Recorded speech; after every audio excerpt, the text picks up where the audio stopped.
Okay, everyone, this is the first of what is going to be at least two video lectures for Chapter 23 on Inference for Regression. You may recall way back at the beginning of the semester, I think it was Chapter 4, we talked very briefly, or very generally, I should say, about linear regression. And prior to that, in Chapter 3, we talked about what's called correlation. Now, correlation is a way just to assess the strength of the relationship between an x and a y variable. And if you remember, we calculate a statistic called R, or the correlation coefficient. And that statistic could range between, or from -1 to +1. But the closer it was to either -1 or +1, i.e. the further away from 0, the stronger the relationship. If it was positive, then the relationship was positive between the x and y variable. If the correlation coefficient was negative, then the relationship was negative, the slope was negative. Now, in Chapter 4, with regression, we took that one step further and squared the correlation coefficient. So we calculated what's called R squared. That was the coefficient of determination, and that was a way basically to estimate or measure or quantify what proportion of variation in our y variable could be explained by our x variable. So what proportion of variation in our dependent variable or response variable could be explained by our independent or explanatory variable. And that was R squared, the coefficient of determination. So today we're going to take, with Chapter 23, we're going to take regression one step further and use it in an inference sense, okay? And so we've been talking about statistical inference for the past, several chapters, finding a p-value, using that to either accept or reject a null hypothesis. Okay, so what we're going to do here is develop what's called the regression model. Now, this is just a mathematical relationship between our independent and dependent variable. One of the primary things we're looking at in this chapter, especially with regard to inference, is looking to see if the slope of our regression line is significantly different from 0. All right, that's one of the key things that we're doing here. Don't lose sight of that. All right, we're also looking to see if there is a significant linear relationship between our x and our y variable. All right, so our null hypothesis here for inference for regression is going to be that there is no significant relationship between our x and y variables, and that specifically means that the slope of our regression line is 0. It's horizontal. All right. Once we have that down, we're going to calculate a p-value to determine which of our, to determine if we need to, or if we should accept or reject our null hypothesis. And then finally, we'll talk about what kind of conditions we need that our data needs to meet in order for us to be able to do this, okay? All right, so remember we used scatter plots before in Chapter 3 and Chapter 4.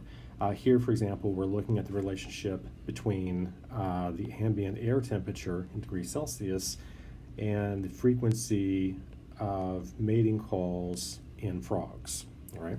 So we can see that as our temperature increases along the x-axis, the frequency of frog calls goes up.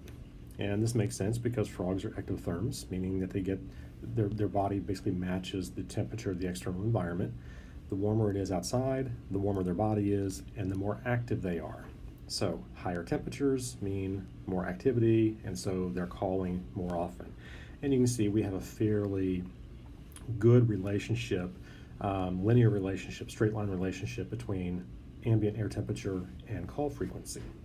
The blue line is our regression line, again, which is the line of best fit, and that's the line that we're going to use to predict some value of call frequency from some value of temperature, okay? So question is, here with inference for regression, is this relationship that we're seeing here, this apparent linear relationship between these two variables, is it statistically significant? All right. In other words, not entirely explained by random chance.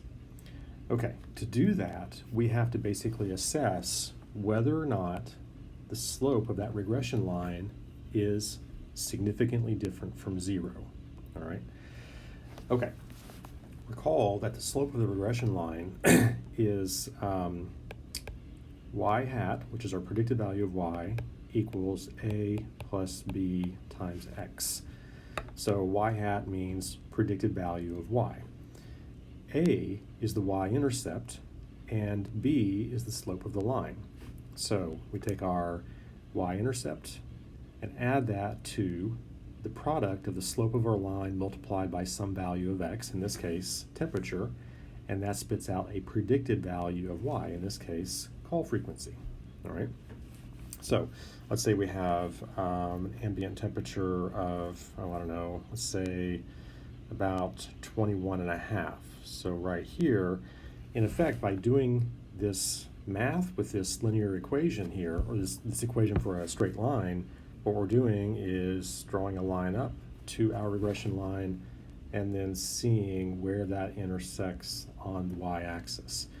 So with this relationship that we see in this plot here, that regression line can be used to predict that we should have a frog call frequency of around 44 or so notes per second at an ambient temperature of about 21.5 degrees. All right, that's one of the real key values of linear regression, is to be able to predict. But to be able to do that, we have to have a significant relationship between our x and y variable, which means we have to know if the slope of that line that you see there is significantly different from 0. All right? And why is that? Well, let's take a look. So let's see if we draw a plot here. Okay, so we have our x variable, whatever it is, there's our y variable, and let's say that we have some data points, spread across that. You could draw a line of best fit that would, effectively go through that. What I've drawn here suggests there's a relationship between x and y. In other words, it suggests that the slope of that line, so b, is greater than 0. Now, what if we have a situation like this, where your data points are sort of spread out like that, draw a line of best fit through that, and your line ends up being horizontal. Here, your slope looks like it equals about 0. So you can quantify that slope of that line, but because it's horizontal, in other words, it's 0, there's no relationship between x and y. The value of y does not change for any value of x. It's always the same. For any value of x, the value of y is always right there. So that means that if y doesn't change as x changes, or vice versa, there's no relationship. So we need to be able to know, is this apparent slope of the line significantly different from 0? You would want to try and predict some value of y from some value of x if you have a slope that's not significantly different from 0, because that means there's no relationship between x and y, so why would you use x to predict y, right? That's the point. Okay, so we have our least squares regression line, like I said. So we have a predicted value of y equals our y-intercept plus our slope times a value of x, okay? It is nothing more than a very simple mathematical description or a mathematical model of the relationship between our two variables. In this case, number of beers consumed versus blood alcohol content. This was a data set we looked at back in chapter 3 or 4, I believe. So our sample data, which is the actual points that you see plotted here, okay, not the line itself, but the actual points, our sample data is composed of two things, what's called the fit and the residual. The fit is the actual regression line, okay? The residual is the distance of each data point from that predicted regression line. So in a sense, what we're trying to do here is get an overall idea of the shape of the spread of that data.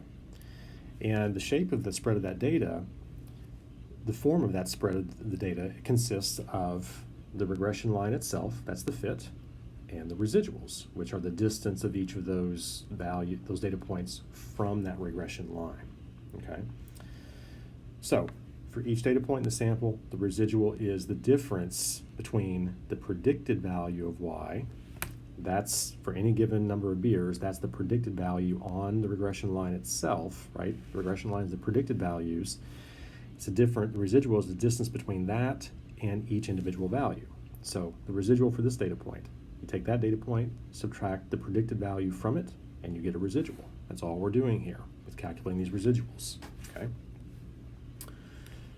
All right, but as is always the case, this is just sample data. And anytime we're doing some sort of inference procedure in statistics, we're using sample data to estimate something about the population itself. The population which we can't know everything about because we can't measure it directly for a variety of reasons. Okay, so with number of beers here consumed versus blood alcohol content, we have what, maybe 10 or a dozen people that we have sampled here in terms of how many beers they've consumed and what their blood alcohol content is. But that's a sample that tells us, hopefully, the relationship between number of beers and blood alcohol content that we can then extrapolate out to or apply to the entire population that we can't measure directly. Okay, so this is sample data, but we're interested in understanding the population level, right? So at the population level, sorry guys, I don't know why that's cut off over there like that on the left-hand side. At the population level, our model then becomes value of y equals alpha plus beta times x plus epsilon. Epsilon is just the residuals, okay? So how do we know we're dealing with population level here? Because you see Greek letters, as we've said before, right? So alpha is the slope, or I'm sorry, the y-intercept at the population level. Beta is the slope at the population level, but we also include the residuals in that, okay? And you're going to see why here in a little bit, because we basically want to get an idea of how much variation there is in the slope of that line within the spread of that data. And to do that, we need to know something about the residuals, and that's what that term right there is in our population level model, okay? All right.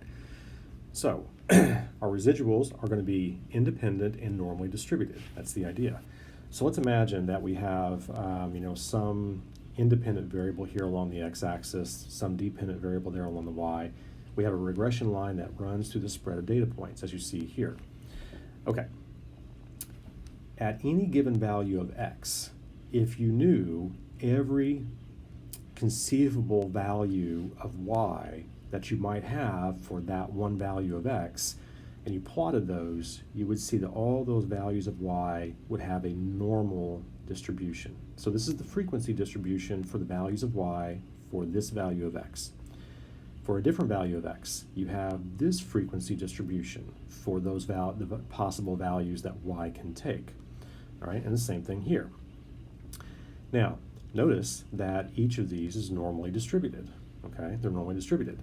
And the width of that distribution is defined by the standard deviation in our y data points. Remember, for any given normal curve or any density curve, there are two things you need to know to be able to draw that curve. The average, which is the center point of the curve, and the standard deviation, which determines how wide that curve is.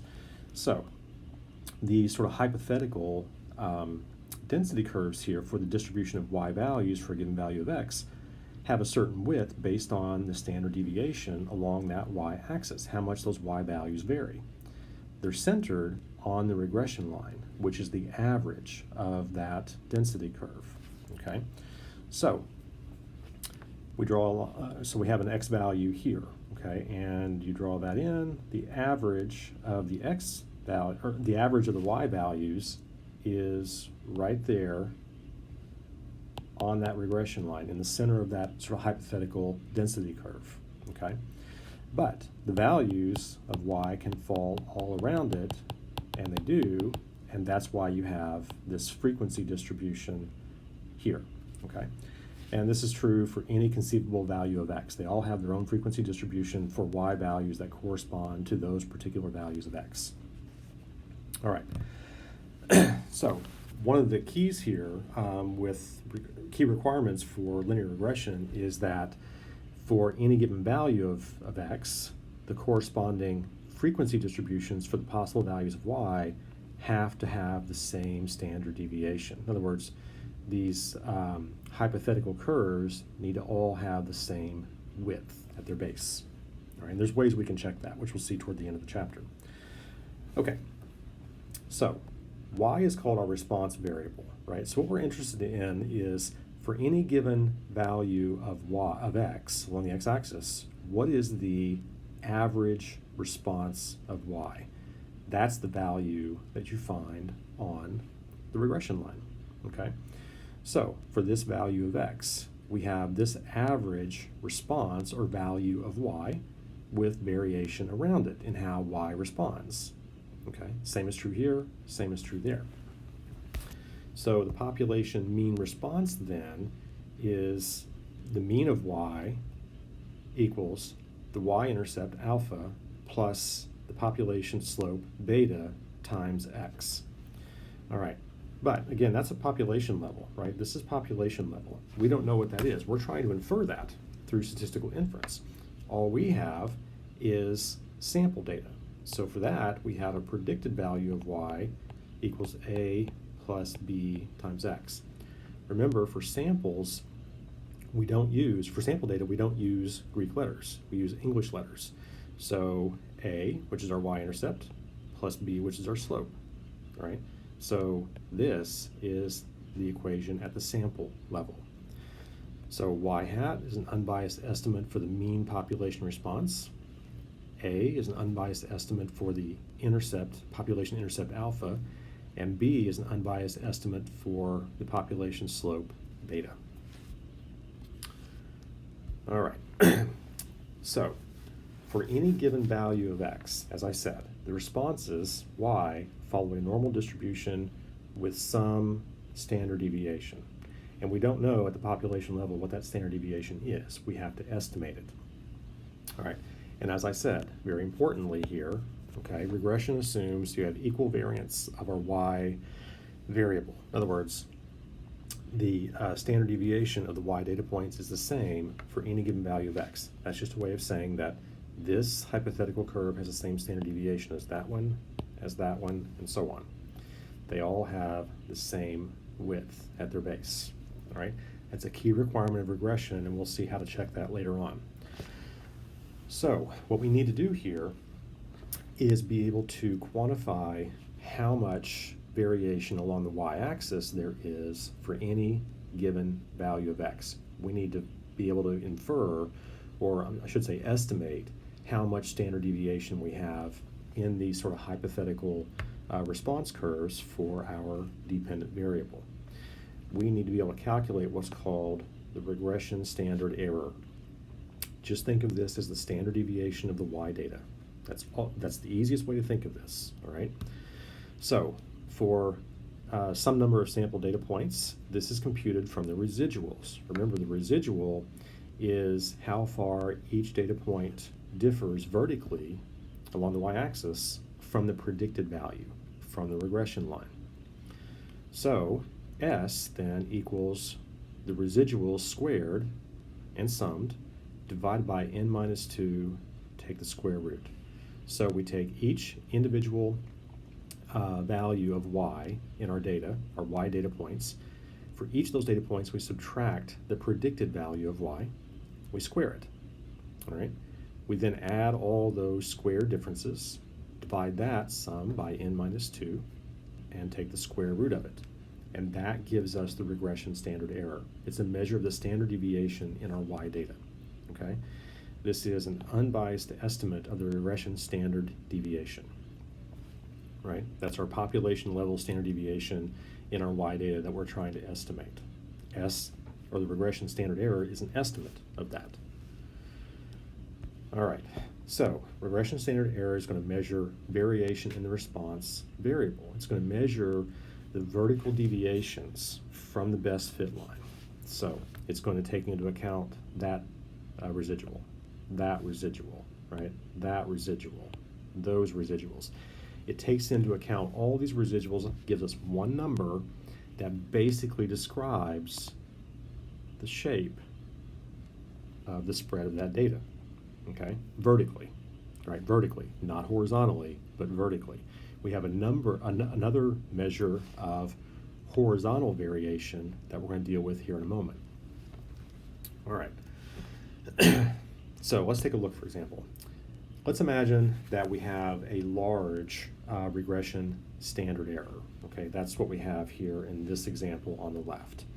If we calculate S and we have a large regression standard error, what that means is that there's a lot of vertical spread away from that regression line. Okay, so what we're looking at here is all this vertical spread. A large regression standard error says we have a lot of distance between each data point on average and our regression line. Our residuals are large. If we have a small regression standard error, that means we have a lot less distance between each data point and that regression line. So think back to correlation or regression in chapter 4. If you're trying to predict some value of y from a given value of x, right? So here's y and there's x, then you want to have a tighter relationship between your x and y variable. You want to have less vertical deviation. You want to have smaller residuals. This is a tighter relationship than this one is. This might give you an R value, a correlation coefficient of, I don't know, 0.6 maybe, whereas this one looks like it might be about 0.85 or 0.9. That's a better relationship. When you convert the correlation coefficient to R squared for prediction, then you might have something like 90%. R squared equals 90%. That means that 90% of the vertical variation in y is explained by x, whereas here maybe you only have 50% or 60% of that vertical deviation explained by x. So if you're trying to predict y from x, you want to have a relationship like this because it's much tighter. X explains much more of the variation in y in this case than it does in this case. All right. So in this case, we have a small s. That means we have not a lot of variation in our y data, and that's good for prediction. Okay. All right, let's look at an example here. So here we have our frog mating call data. Okay, so again, we have temperature in degrees Celsius on the x-axis. We have call frequency in notes per second on the y-axis. If you plug this data into Minitab or some other software program, it is going to give you the regression analysis. That's what this table is here. Now this is very busy. There's a lot of information in it. For the moment, we don't need to worry about all that much of it. The one thing we want to know right now is this. That's our regression standard error, 2.82, all right? So, oh, by the way, you also see R squared values. So if you look at the R squared adjusted, which is the one we typically look at, about 70%. That means that with this spread of data, okay, and this relationship between x and y, temperature explains about 70% of the variation in call frequency. So it doesn't explain it all. There are probably other variables that explain the remaining 30%, but we don't know what those are. All we know is that temperature in this case explains about 70% of variation in call frequency. And that's relatively good. I mean, 70% is sort of like the minimum. You know, you want to have it better than that, but certainly not any lower than that. All right. So what we want to do next is look at that regression line. We want to know, as I've said, is that regression line significantly different from zero? Because if this apparent positive slope here is just due to random variation, then we really can't, if there's really no relationship between temperature and frog call frequency, then we can't use temperature as a predictor of frog call frequency. It could be that you go out, you know, in a different place and take another sample of these frogs and compare it to temperature, and maybe then you see zero slope. Maybe this is a fluke. Maybe it's just random variation. How do we know? We're going to use statistical inference to determine the likelihood that that slope, that positive slope, is real. In other words, that it's not zero. All right? That's statistical inference. Okay. So, what we need to do then is develop a confidence interval for the slope, just like we develop confidence intervals for various other things that we've talked about with regard to t-tests and chi-square analysis and all that, okay? So we're going to estimate our population slope from our sample data. And this is a case of one sample inference where we don't know what our population standard deviation is. We don't know how much the slope at the population level actually varies because we don't know what its standard deviation is. So we're going to rely on a t-distribution to estimate it. All right. That means we have to calculate what's called the standard error of the slope, how much the slope varies normally. All right. How do we do that? We're going to take our regression standard error, which is S, we've already talked about. That's, again, the standard deviation over Y data points. And we're going to divide that by a measure of variation in our X variable. So this denominator here, we take the average value of our X data and subtract that from each individual X data point. We square those differences, we then sum them and take the square root. So it's almost as if we're taking the standard deviation of our X data as well. So the standard error of the slope is really a ratio between how much variation we have in our Y data and how much we have in our X data. And that's going to give us an idea of the overall shape of the spread of that data. It's going to give us an idea of how much that slope can vary within that spread of data points. All right? Okay. But the standard error of the slope is important because we need it to come up with a confidence interval. So a 95% confidence interval, for example, for the slope is our sample data slope plus or minus some value of t times the standard error of the slope. Okay? So this means we're going to use table C again that we used when we were doing t-tests. All right? So t is a critical value of t for some degrees of freedom. Now, our degrees of freedom here with regression is simply our sample size minus 2. And this is going to tell us what row of the table to look at. All right? Same way we've done it before. So once we get this, this standard error of the slope multiplied by our t, that gives us a margin of error. You take your slope and add your margin of error to it and subtract the margin of error from the slope, and you get a range of values between negative t and positive t. You get a confidence interval, in other words. And that confidence interval tells you how much you can expect your slope to vary. All right. So this is why this is important. Okay, so again, here we have our standard error of the slope. We have our regression standard error, again, the standard deviation of our Y data, divided by a measure of variation in our X data, okay? And so that's the standard error of the slope. Oops, equal sign. It measures the overall spread in the data, both vertical, which is the regression standard error, and horizontal, which is our denominator here, all right? So by dividing the vertical spread by the horizontal spread, it, as I said, gives us an idea of the shape of the overall spread of the data. If you do this math here and you end up with a large standard error of the slope, that means that you have a lot of spread, both vertically and horizontally, around your axes. So you have something like this. A large standard error of the slope will give you a less clear or a weaker relationship between your X and Y data. A small standard error of the slope gives you a stronger, or is indication of a stronger relationship, right? There's less vertical variation here, so whatever X is, it's a better predictor of Y in this case than it is over here. All right?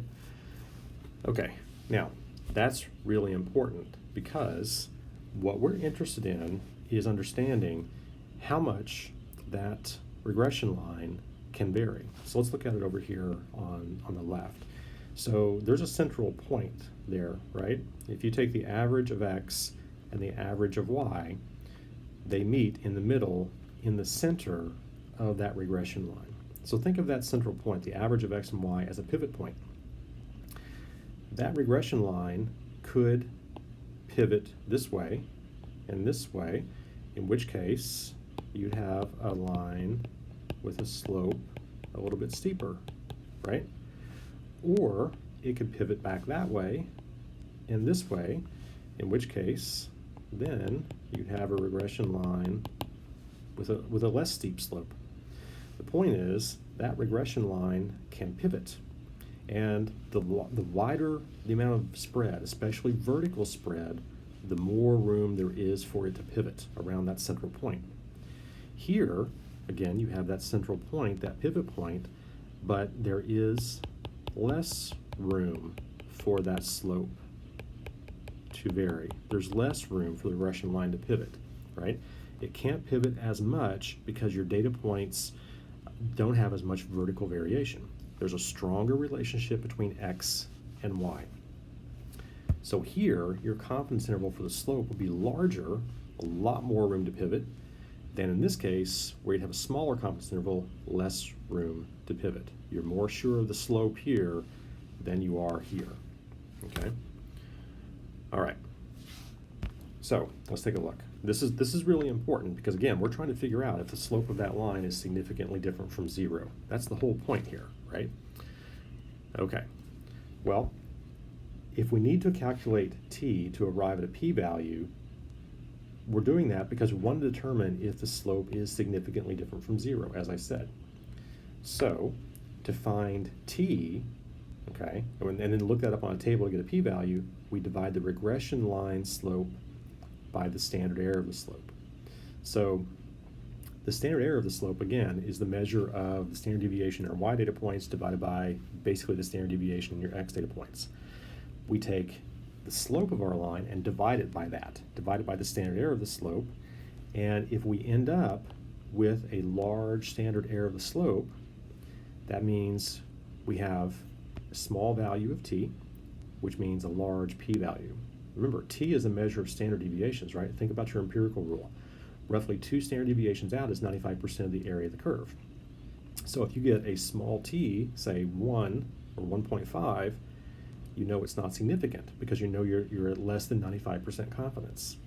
So here we would have less confidence that our slope is actually significantly different from 0, okay? Because we have a small t and a large p-value.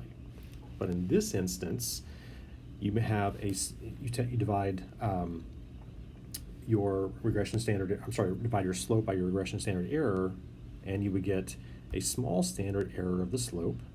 That gives you a large value of t, maybe greater than 2, maybe 3, and that gives you a small p-value, which means it's going to be evidence that your slope here is significantly different from 0. If this is a 0 slope, right, that line is not likely to be able to deviate enough to go horizontal. If it did, if it went slightly negative, then that would include the 0 line, and you couldn't be confident that your slope was actually significantly different from 0. All right, let's look at this in a little more detail. Okay, so again, standard error of the slope is a measure of how much the slope of the regression line may vary. How did we get standard error of the slope? We divided the slope divided by the regression standard error, okay? So, that's probably a little confusing, get that. So, again, let's look at our data points. These are the same spread of data points we've seen in the previous few slides, right? Here, we have our actual regression line, but it could be there, or it could be here in our population level. We just don't know. Our sample data says the regression line is there, but take another sample, maybe you get a regression line looks like that, or like this. Notice this one is slightly negative. That's a slightly negative slope.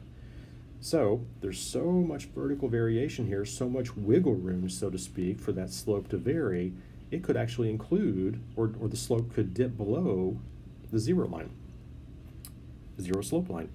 So if the amount of variation allows for the slope to actually be negative in this case, to go below the 0 line, then that's an indication that our slope that we see here is not significantly different from 0. We don't have enough evidence to say it is significantly different from 0. This is a large standard error of the slope. In this case, because we have less vertical variation in our y data, there's no way that you could get a negative slope out of this. There's no way that could rotate down far enough to actually go negative. given the constraints of the room within the data that the slope has to move. So a small standard error of the slope here means that your slope probably is significantly different from 0. It could not rotate down enough, pivot down enough to include the 0 line, right? So in this case, you're going to have a small p-value, but over here, we have a large p-value. All right, so let's look at our frog mating call data. So again, we have our regression table here, okay? And there's a lot of information on this, but we're going to talk about more of this as we go throughout the second half of this chapter in the next video. All right, first thing to notice, we have the regression equation right here. So this is the equation of our regression line, right? So this is our y-intercept, this is our slope, and that's our x variable, temperature in this case. Frog call frequency equals the y-intercept plus the slope times the temperature that we select to plug in there. All right, now in the regression table, we have 2 rows, okay? The first row is always for our y-intercept. And for our purposes, we really don't care much about that row. You can kind of ignore it, right? It's just for the y-intercept. We're concerned about the slope, as I've said. That's our second row, all right? This is really important. So this first number, the coefficient, that is our slope, 2.33. You see it right there in the equation, slope, slope, okay? Now, here we have a value of t, and that's a large value of t, isn't it? Think about your empirical rule. A t value of 2 would give you about 2 standard deviations out from your mean. Well, this is almost 7 standard deviations out, all right? That corresponds to a really, really small p-value. This is significant, and that's the p-value that you look at, the one on the second line, the one on the slope line. All right, the regression standard error is 2.82. We have an r-squared value adjusted of 69.9%, or about 70%, okay? And we had 20 data points in this, sample data set, all right? N equals 20. So in regression, degrees of freedom is n minus 2. So we have degrees of freedom of 18. That tells you what row of the table to look on. All right. At 95% confidence with degrees of freedom of 18, we have a t-value of 2.101. Okay, 2.101. All right. Also, I forgot to mention, this is the standard error of the slope right there, right? That's, again, the relationship or the measure of variation in our y data divided by variation in our x data, okay? That's the standard error of the slope. All right, so we want to develop a 95% confidence interval. And how do we do that? Well, it's the slope plus or minus a value of t that we have looked up right here times the standard error of the slope. All right, so our slope is 2.33 plus or minus 2.101. We looked that up for degrees of freedom 18 at 95% confidence, 2.101 times the standard error of the slope right there, 0.3468. Do that math and you get a slope plus or minus 0.7286. So if you take the slope and subtract 0.7286, you get 1.6. You take the slope and add 0.7286, you get 3.06. So this is our 95% confidence interval. It's a measure of how much our slope can vary, how much it can pivot around that, the average of y and x in our scatter plot. So what this means is that we are 95% confident that a 1 degree Celsius increase in temperature along the x-axis results in an increase in mating call frequency between 1.6 and 3.06 notes per second. That's a measure of how much the slope can change, how much a variation there is in the slope, right? It's a way to qualify our estimate of a given, of what a frog call frequency should be for a given value of temperature, right? It can vary between 1.6 and 3.06 notes per second, okay? All right. I think that's a good place to stop. We're about halfway through this chapter, and we'll hopefully finish the second half of the chapter in the next video.